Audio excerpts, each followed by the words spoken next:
Hello friend, TP study में आपका स्वागत है। आज हम देखेंगे पंचायती राज से संबंधित महत्वपूर्ण प्रश्न। यह विगत वर्षों में पूछा गया प्रश्न है दोस्तों। ऐसे ही प्रश्न आगामी एग्जाम में आने वाले हैं, चाहे एसआई हो चाहे एडीओ भर्ती हो। आप किसी भी एग्ज़ाम की तैयारी कर रहे हैं उसके लिए यह बहुत महत्वपूर्ण है दोस्तों। 3 से 4 प्रश्न हर एग्ज़ाम में पूछा जाता है। एडीओ में तो इसमें से पिछले जो एडीओ हुआ था उसमें 30 प्रश्न पूछा गया था। इस बार शायद 20 प्रश्न पूछने की संभावना है, तो आप अच्छे से तैयारी कीजिए। यदि आप पिछला वीडियो नहीं देखे हैं तो उसका लिंक मैं इस वीडियो के डिस्क्रिप्शन बॉक्स में डाल दूंगा, वहां से जाके देख सकते हैं। हमारे चैनल के माध्यम से एडीओ से संबंधित एमसीक्यू प्रैक्टिस कराई जा रही है दोस्तों। तो यदि आप एडीओ की तैयारी कर रहे हैं तो हमारे चैनल से जुड़ सकते हैं। चलिए देखते हैं आज का प्रश्न। आज का प्रश्न है प्रश्न नंबर पहला, निवित्त मत और मतपत्र के विषय में सही क्या है। देख लेते हैं जो निवित्त मत होता है और मतपत्र के विषय में सही क्या है उसको देखते हैं। इसका ऑप्शन क्या क्या है। ऑप्शन पहला, यह मतदान केंद्र में उपयोग किए जाने वाले मतपत्रों के समान होता है, यह सही है। दूसरा देखते हैं, यह अंधे मतदाताओं को दिया जाता है, यह गलत है। तीसरा देखते हैं, यह मत पेटी में डाला जाता है, यह भी गलत है। मत पेटी में इसे नहीं डाला जाता, जो निविद मत होता है उसको। चौथा देखते हैं, यह मतदान केंद्र को प्रदत्त अंतिम मतपत्र होता है, यह सही है। पांचवा देखते हैं, यह इलेक्ट्रॉनिक वोटिंग मशीन से मतदान करना है, यह गलत है। छठवां देखते हैं, यह पीठासीन अधिकारी के हाथों में दिया जाता है, यह भी सही है। सातवां देख लेते हैं, यह डाक मतपत्र की तकनीक शब्दावली है, गलत है यह। आठवां देखते हैं, सामान्य परिस्थितियों में इनकी गणना करना आवश्यक नहीं है, यह सही है दोस्तों। इस आधार पर इसका आंसर हो जाएगा ऑप्शन नंबर सी 1, 4, 6, 8। इसको आप लोग ध्यान देंगे, बहुत कन्फ्यूजन होता है ऐसे क्वेश्चन में जो कूट वाला आता है उसमें, और पेपर में ऐसे ही पूछा जाएगा। अभी का ट्रेंड है ये, तो आप लोग इसको अच्छे से ध्यान देंगे। चलिए अगला क्वेश्चन देखते हैं। प्रश्न नंबर दूसरा देख लेते हैं। देखिए इसको सीजीपीएससी प्री के एग्ज़ाम में पूछा गया है, तो बहुत इंपॉर्टेंट है ये, इसको अच्छे से ध्यान देंगे। देखते हैं प्रश्न नंबर दूसरा, यदि पंचायत चुनाव में मतदान के पूर्व किसी अभ्यर्थी की मृत्यु हो जाए तो क्या होगा। देखते हैं इसमें ऑप्शन क्या है। ऑप्शन पहला, मतदान स्थगित हो जाएगा। ऑप्शन दूसरा, मतदान स्थगित नहीं होगा।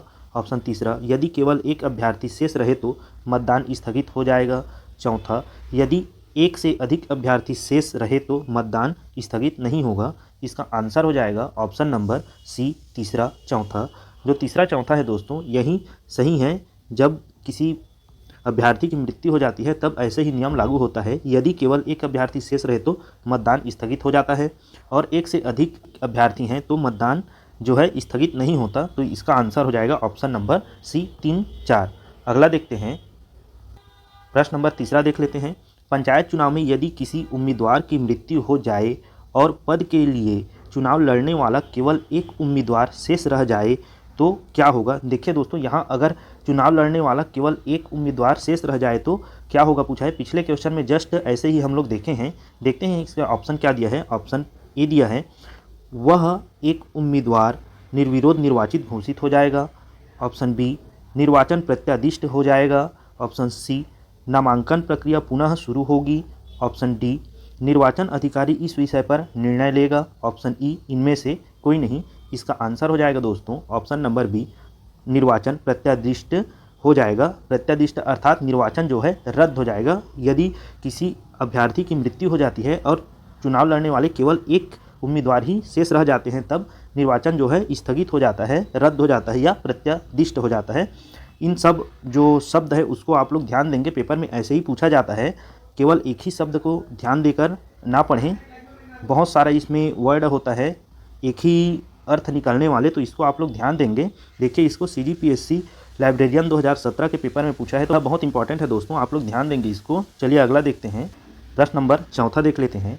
यदि कोई मतदाता एक वार्ड से नामांकन पत्र ग्राम पंचायत में पंच हेतु प्रस्तुत करता है और इसके बाद वह दूसरे वार्ड से भी पंच हेतु नामांकन पत्र दाखिल करता है, बाद में वह दूसरा नामांकन पत्र वापस ले लेता है, तो उसके पहले नामांकन पत्र का क्या होगा। देखिए दोस्तों, इस प्रश्न में पूछा गया है, यदि कोई उम्मीदवार जो है एक निर्वाचन क्षेत्र से पंच का चुनाव के लिए फॉर्म भरता है, उसके बाद वह कुछ दिन बाद दूसरे वार्ड से भी पंच के चुनाव के लिए फॉर्म भर देता है। उसके बाद बोला गया है इसमें जो दूसरा नामांकन जो भरा रहता है उसको वह वापस ले लेता है, तो पहले नामांकन पत्र का क्या होगा पूछा है। देखते हैं इसमें ऑप्शन क्या क्या है। ऑप्शन ए, अवैध हो जाएगा। ऑप्शन बी, अवैध नहीं होगा। ऑप्शन सी चुनाव अधिकारी का निर्णय अंतिम होगा। ऑप्शन डी अन्य उम्मीदवार द्वारा आपत्ति किए जाने पर कार्यवाही होगी। ऑप्शन ई इनमें से कोई नहीं। इसका आंसर होगा दोस्तों ऑप्शन नंबर बी अवैध नहीं होगा। यदि कोई जो उम्मीदवार है अगर दूसरा नामांकन वापस ले लेता है तब उसके पहले नामांकन जो है वो अवैध नहीं होगा। यदि वह दोनों में रहता है तब की स्थिति में अवैध हो जाएगा। इसको आप लोग ध्यान देंगे, बहुत इंपॉर्टेंट प्रश्न है। इसको देखिए CGPSC में पूछा गया है। अगला देखते हैं प्रश्न नंबर 5वां देख लेते हैं। प्रश्न नंबर 5वां में क्या बोला गया है, पंचायत चुनाव के विषय में सही क्या है। देखिए दोस्तों यहाँ पंचायत चुनाव के विषय में सही क्या है पूछा है। देख लेते हैं इसका ऑप्शन क्या क्या है। ऑप्शन पहला है एक जिला निर्वाचन अधिकारी होता है, यह सही है दोस्तों। दूसरा है एक या अधिक रिटर्निंग अधिकारी होते हैं, यह भी सही है। तीसरा देख लेते हैं रिटर्निंग अधिकारी की नियुक्ति राज्य निर्वाचन आयोग करता है, यह भी सही है। चौथा देख लेते हैं रिटर्निंग अधिकारी की नियुक्ति आयोग की सहमति से जिला निर्वाचन अधिकारी कर सकता है, यह भी सही है। पांचवा देख लेते हैं नायब तहसीलदार जनपद पंचायत के लिए रिटर्निंग अधिकारी हो सकता है, यह भी सही है दोस्तों। छठवां देखते हैं नायब तहसीलदार ग्राम पंचायत के लिए रिटर्निंग अधिकारी हो सकता है, यह भी सही है दोस्तों।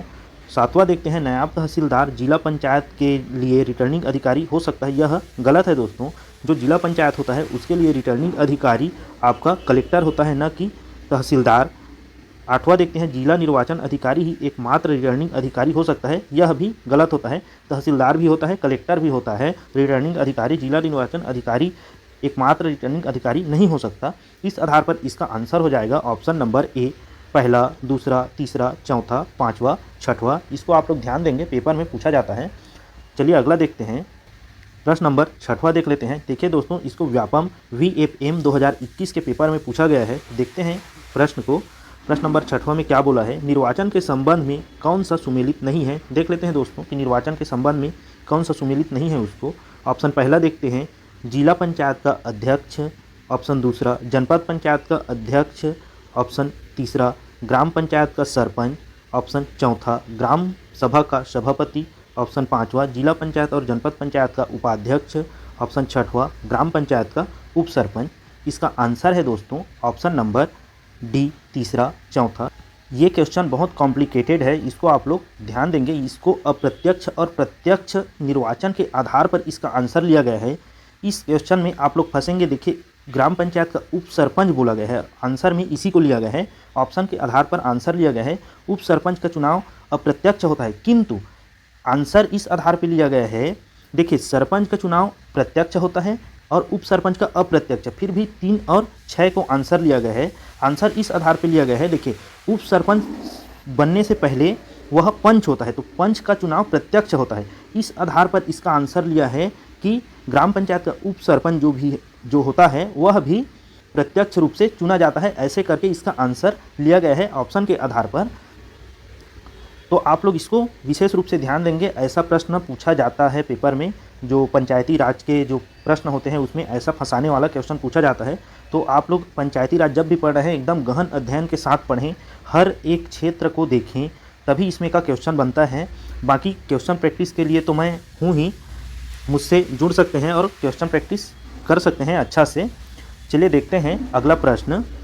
प्रश्न नंबर 7वां देखते हैं पंचायती राज अधिनियम के अधीन किए गए किसी निर्वाचन को याचिका पेश करके प्रश्नगत किया जा सकता है। इस संदर्भ में सही क्या है। देखिए यहाँ सही पूछा गया है, जो पंचायती राज है उसके अधीन किए गए किसी निर्वाचन को याचिका पेश करके प्रश्नगत किया जा सकता है। तो किससे प्रश्नगत किया जा सकता है इसको देख लेते हैं। देखिए ऑप्शन पहला क्या बोला गया है, ग्राम पंचायत के मामले में अनुविभागीय अधिकारी राजस्व को, यह सही है। दूसरा देखते हैं सरपंच के मामले में अतिरिक्त कलेक्टर को, यह गलत है। तीसरा देखते हैं जनपद पंचायत के मामले में कलेक्टर को, यह सही है।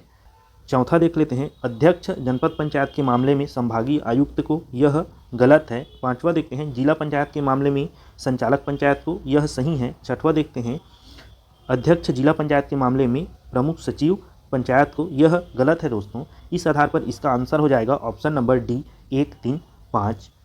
अगला देख लेते हैं प्रश्न नंबर 8वां देखते हैं छत्तीसगढ़ राज्य के गठन के बाद पंचायतों के 3 स्तरों पर पहला चुनाव कब हुआ था। देख लेते हैं कि जब छत्तीसगढ़ राज्य गठन हुआ तो पंचायतों का पहला चुनाव जो तीनों स्तर का चुनाव है वह कब हुआ था उसको देखते हैं। इसका ऑप्शन क्या क्या है। Option A March 2002, option B जनवरी 2005, option C March 2006, option D जनवरी 2003। इसका आंसर हो जाएगा दोस्तों ऑप्शन नंबर बी जनवरी 2005। इसको आप लोग ध्यान देंगे। इसको देखिए CSPSCL 2019 के पेपर में पूछा गया है, विद्युत विभाग का जो पेपर होता है उसमें आप लोग इसको ध्यान देंगे, बहुत इंपॉर्टेंट प्रश्न है। अगला देखते हैं प्रश्न नंबर 9वां देख लेते हैं। छत्तीसगढ़ में जनपद पंचायत अध्यक्ष के पद पर एक अध्यक्ष और एक उपाध्यक्ष कार्यरत होते हैं जिनको खाली स्थान द्वारा निर्वाचित किया जाता है। देख लेते हैं दोस्तों, जो जनपद पंचायत अध्यक्ष और उपाध्यक्ष होते हैं उनको किनके द्वारा नियुक्त या निर्वाचित किया जाता है उसको देखते हैं। इसका ऑप्शन ए ग्राम सभा, ऑप्शन बी गांव, ऑप्शन सी ग्राम स्व सहायता समूह, ऑप्शन डी निर्वाचित सदस्य। इसका आंसर हो जाएगा ऑप्शन नंबर डी निर्वाचित सदस्य। देखिए जो जनपद पंचायत अध्यक्ष और उपाध्यक्ष होते हैं उसको निर्वाचित जो पार्षद होते हैं उनके द्वारा निर्वाचित किया जाता है। इसको आप लोग ध्यान देंगे। देखिए इसको असिस्टेंट ग्रेड 3 2021 के पेपर में पूछा गया है। अगला देखते हैं प्रश्न नंबर 10वां देख लेते हैं क्या पूछा गया है इसमें। देखिए प्रश्न नंबर 10वां में क्या पूछा गया है।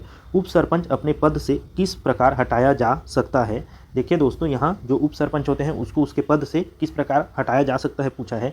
देखते हैं इसका ऑप्शन क्या क्या है। ऑप्शन पहला है पदच्युति प्रस्ताव द्वारा, ऑप्शन बी अविश्वास प्रस्ताव द्वारा, ऑप्शन सी कुल संख्या के 2/3 बहुमत द्वारा, डी हो जाएगा उपस्थित तथा मतदान करने वाले सदस्यों के 3/4 बहुमत द्वारा, ऑप्शन ई कुल संख्या के आधे से अधिक द्वारा, ऑप्शन एफ उपस्थित तथा मतदान करने वाले सदस्यों के 2/3 बहुमत द्वारा। इसका आंसर हो जाएगा दोस्तों option number C B C D. देखिए इसमें क्या दिया है। बी में अविश्वास प्रस्ताव द्वारा, सी में दिया गया है आपका कुल संख्या के 2/3 द्वारा, डी में दिया है आपका उपस्थित तथा मतदान करने वाले सदस्यों के 3/4 बहुमत द्वारा। तो इसको आप लोग ध्यान देंगे, बहुत इंपॉर्टेंट प्रश्न है।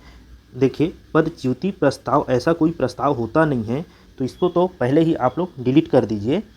तो ऐसा क्वेश्चन पेपर में पूछा जाता है, बहुत इंपॉर्टेंट प्रश्न है ये। सरपंच उप सरपंच ये सब के लिए जो हटाए जाना है इसमें से हमेशा क्वेश्चन आता ही है, तो इस टॉपिक को आप लोग अच्छे से ध्यान देंगे। चलिए अगला देखते हैं प्रश्न नंबर 11 देख लेते हैं। प्रश्न नंबर 11 में क्या पूछा गया है। सरपंच के विषय में सही क्या है। देख लेते हैं सरपंच के विषय में सही क्या है उसको। देखिए इसमें ऑप्शन पहला दिया है उसे अविश्वास प्रस्ताव पद से हटाया जा सकता है, यह सही है। दूसरा देखते हैं उसे प्रत्यावर्तित किया जा सकता है, यह भी सही है।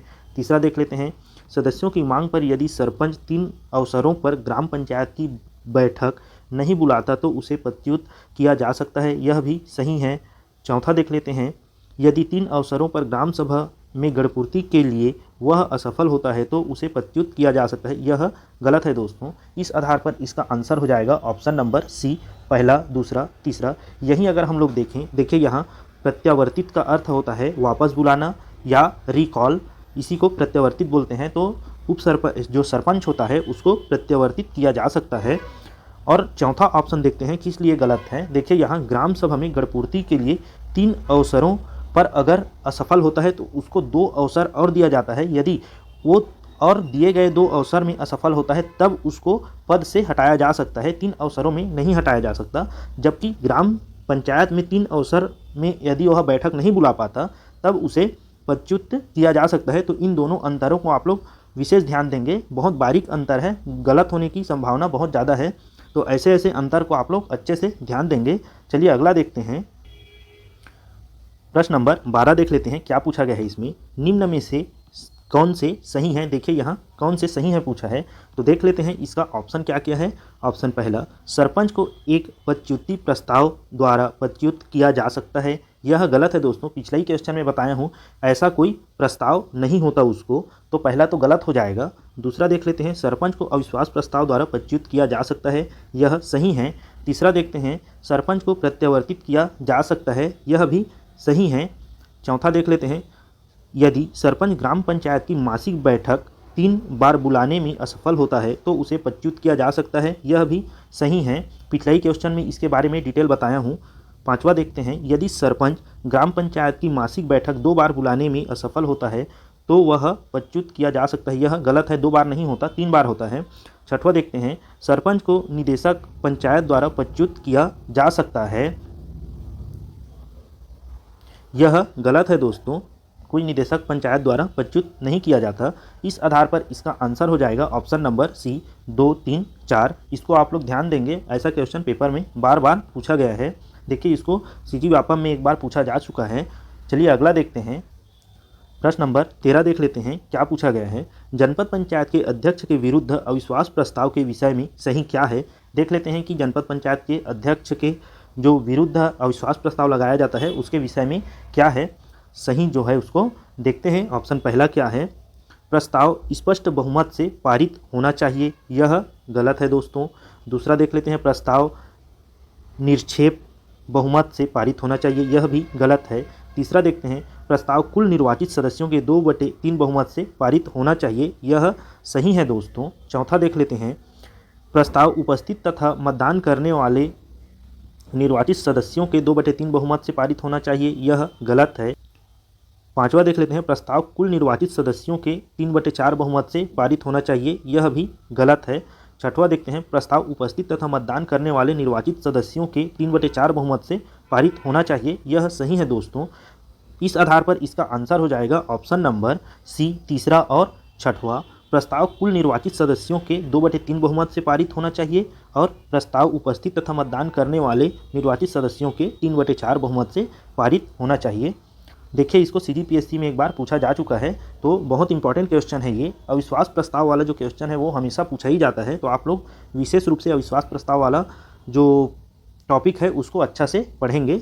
चलिए अगला देखते हैं, प्रश्न नंबर 14 देख लेते हैं, ग्राम पंचायत के पंच को पदच्युत करने के विषय में क्या सही है। देख लेते हैं कि ग्राम पंचायत के जो पंच होते हैं उसको किस आधार पर पदच्युत किया जा सकता है, उसको देखते हैं। इसका ऑप्शन ए, पंच को अपने पद से अविश्वास प्रस्ताव द्वारा हटाया जा सकता है। ऑप्शन बी, पंच को अपने पद से ग्राम सभा के बहुमत से हटाया जा सकता है। ऑप्शन सी, पंच को अपने पद से ग्राम सभा की बैठक में संबंधित वार्ड के मतदाताओं के बहुमत से हटाया जा सकता है। ऑप्शन डी, पंच को अपने पद से गुप्त मतदान की रीति से संबंधित वार्ड के मतदाताओं के बहुमत से हटाया जा सकता है। इसका आंसर हो जाएगा ऑप्शन नंबर डी, पंच को अपने पद से गुप्त मतदान की रीति से संबंधित वार्ड के मतदाताओं के बहुमत से हटाया जा सकता है। बहुत इंपॉर्टेंट प्रश्न है दोस्तों, इसको आप लोग ध्यान देंगे। अगला देखते हैं, प्रश्न नंबर 15 देख लेते हैं। देखिए इसको सीजी व्यापम AG/DO के पेपर जो 2021 में हुआ था उसमें पूछा गया था। देखते हैं इसमें क्या पूछा गया है। ग्राम पंचायत से किसे प्रत्यावर्तित किया जा सकता है। देखिए दोस्तों, प्रत्यावर्तित के बारे में मैं पिछला क्वेश्चन में बताया हूँ कि प्रत्यावर्तित को और क्या क्या बोला जाता है। देखिए प्रत्यावर्तित को बोला जाता है वापस बुलाना या रिकॉल बोला जाता है। तो देखते हैं इसमें का किसको वापस बुलाया जा सकता है। देखिए इसमें ऑप्शन ए दिया है सरपंच और उप सरपंच, ऑप्शन बी सरपंच और पंच, ऑप्शन सी उप सरपंच और पंच, ऑप्शन डी ग्राम पंचायत के समस्त पदाधिकारी। इसका आंसर हो जाएगा ऑप्शन नंबर बी सरपंच और पंच को।